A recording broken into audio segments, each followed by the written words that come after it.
Hello student, welcome to my channel. जैसा कि आप लोगों ने थंबनेल में देख लिया कि आज इस वीडियो में बात करेंगे हम बहुत ही इम्पोर्टेंट टॉपिक के बारे में, जिसका नाम है अनुगमन वेग, जिसको हम अपवाह वेग भी बोल देते हैं और अंग्रेजी में इसको ड्रिफ्ट वेलोसिटी कहते हैं। और यह टॉपिक जो है बहुत इम्पोर्टेंट है, क्योंकि इस प्रकार का जो पर्सन है वह और पर्सनों में भी मिलकर आता है। जैसे कि अनुगमन वेग किसे कहते हैं और अनुगमन वेग के आधार पर ओम के नियम का सत्यापन कीजिए। और अनुगमन वेग किसे कहते हैं, अनुगमन वेग तथा विद्युत धारा में क्या संबंध है। बहुत सारे पर्सन ऐसे होंगे जिसमें अनुगमन वेग जो है वह पूछा जाएगा। और यदि आप इस चैनल पर नए हैं तो इस चैनल को सब्सक्राइब करें और इस वीडियो को ज़्यादा से ज़्यादा शेयर करें। आप देख रहे हैं रोशन एजुकेशन 2.0 और मेरा नाम है रोशन उज्ज्वल।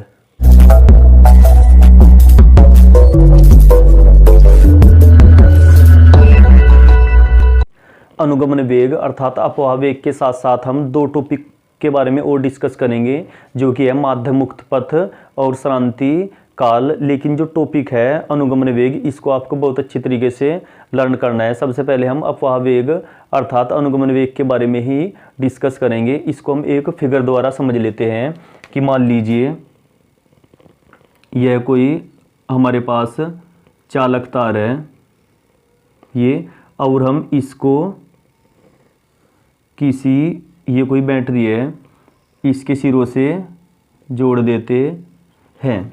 हमने क्या किया कि एक चालक तार है और इसको एक बैटरी के सिरों से जोड़ दिया। इधर माइनस सिरा, इधर प्लस, यानी यहाँ पर प्लस होगा और यहाँ पर माइनस। तो जैसे ही हम इस चालक तार को बैटरी के सिरों से जोड़ेंगे तो इस पर क्या होगा, एक विभवांतर के कारण एक वैद्युत क्षेत्र उत्पन्न हो जाएगा, जिसकी जो डायरेक्शन होगी वह उच्च विभव से निम्न विभव की ओर होगी, अर्थात प्लस से माइनस की ओर। यानी यहाँ पर जो वैद्युत क्षेत्र की डायरेक्शन होगी वह इधर की साइड हो जाएगी। और इससे क्या होगा, इससे जो चालक तार में मुक्त इलेक्ट्रॉन होंगे वो मूव करेंगे। यानी यहाँ पर ये मान लीजिए ये मुक्त इलेक्ट्रॉन है,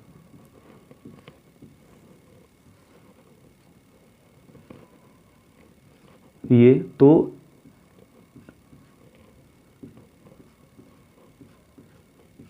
ये इससे क्या होगा, जो चालक तार के मुक्त इलेक्ट्रॉन है वह वैद्युत क्षेत्र की विपरीत दिशा में एक औसत वेग से गति करने लगते हैं।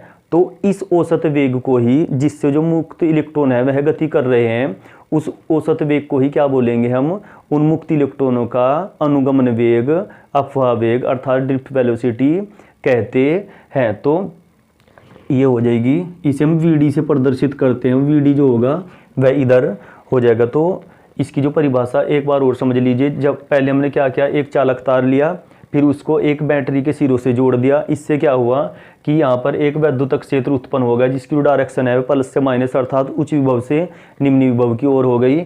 और इससे क्या हुआ कि जो चालक तार के मुक्त इलेक्ट्रॉन है वह विपरीत दिशा में, किसकी, वैद्युत क्षेत्र की विपरीत दिशा में एक औसत वेग से गति करने लगते हैं। और इस औसत वेग को ही क्या बोलते हैं हम, ड्रिफ्ट वेलोसिटी अर्थात अनुगमन वेग कहते हैं। तो परिभाषा क्या हो जाएगी, इसकी परिभाषा हम इस प्रकार लिखेंगे कि जब किसी चालक तार को किसी बैटरी के सिरों से जोड़ते हैं तो वहाँ पर एक वैद्युत क्षेत्र E उत्पन्न हो जाता है, जिसकी दिशा उच्च विभव से निम्न विभव की ओर होती है।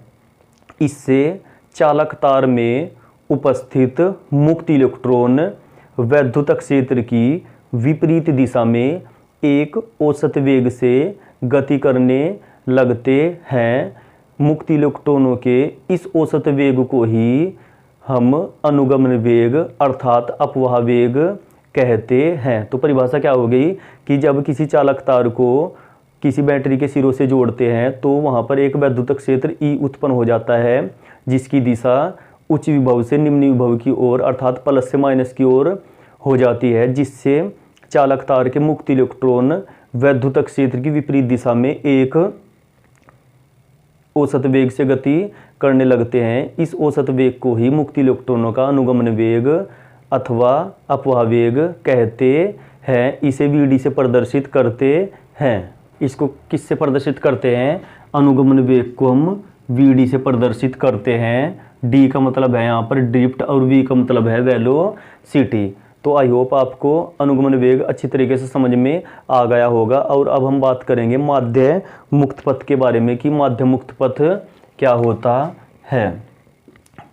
अब हमारा टॉपिक है माध्य मुक्त पथ।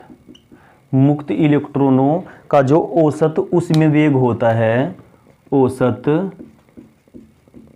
उसमें वेग किनका, मुक्त इलेक्ट्रॉनों का, वो लगभग 10⁵ मीटर पर सेकंड होता है। यानी जैसे ही हमने यहाँ पर ये वाला प्रोसेस करेंगे तो वहाँ पर जो उनका औसत वेग होगा, यानी जिससे वे गति करेंगे उसमें वेग जो होगा उनका वह 10⁵ मीटर पर सेकंड होता है। तो इससे क्या होगा, जैसे ही वह मूव करेंगे तो वे जो मुक्त इलेक्ट्रॉन है वे लगातार जो धनायन है उनसे टकराएंगे, जो धनायन होंगे उस चालक के। तो यहाँ पर मान लीजिए कि ये है धनायन और ये है यहाँ पर मुक्त इलेक्ट्रॉन। तो ये मुक्त इलेक्ट्रॉन मान लीजिए इसने एक टक्कर लगा दी इससे, और फिर एक टक्कर और, यानी क्रमागत 2 टक्कर हो गई। तो इसमें कुछ ना कुछ वह दूरी भी चलेगा मुक्त इलेक्ट्रॉन।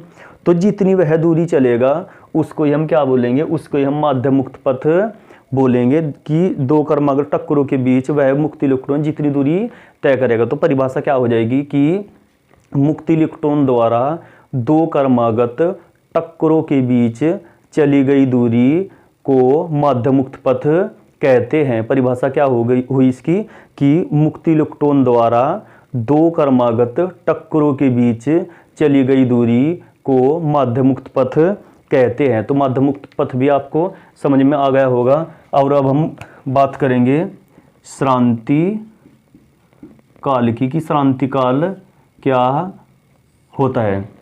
अब यहाँ पर हमने ये समझा कि मुक्त इलेक्ट्रॉन जो है वह धनायन से टक्कर की उसने, और उसमें कुछ ना कुछ वह दूरी भी चला, उसे बोला हमने माध्य मुक्त पथ। और जब वह टक्कर लगा रहा है तो उसमें कुछ ना कुछ समय भी अवश्य लगेगा। तो जितना समय लगेगा उसको ही क्या बोलेंगे हम, उसको ही श्रांति काल बोलेंगे। तो इसकी परिभाषा क्या हो जाएगी कि मुक्त इलेक्ट्रॉन द्वारा 2 क्रमागत टक्करों के बीच लगा समय श्रांति काल कहलाता है। परिभाषा क्या होगी कि मुक्त इलेक्ट्रॉन द्वारा 2 क्रमागत टक्करों में लगे समय को श्रांति काल कहते हैं। और श्रांति काल को हम किससे प्रदर्शित करते हैं, श्रांति काल को टो से प्रदर्शित करते हैं। तो आई होप आपको यह तीनों टॉपिक अच्छी तरीके से समझ में आ गए होंगे। और लेकिन इसमें जो एक टॉपिक आपको अच्छी तरीके से करना है वह अनुगमन वेग है, उसको आपको बहुत अच्छी तरीके से कर लेना है, क्योंकि जो अदर पर्सन होंगे उसमें भी यह पर्सन अलग से पूछेगा।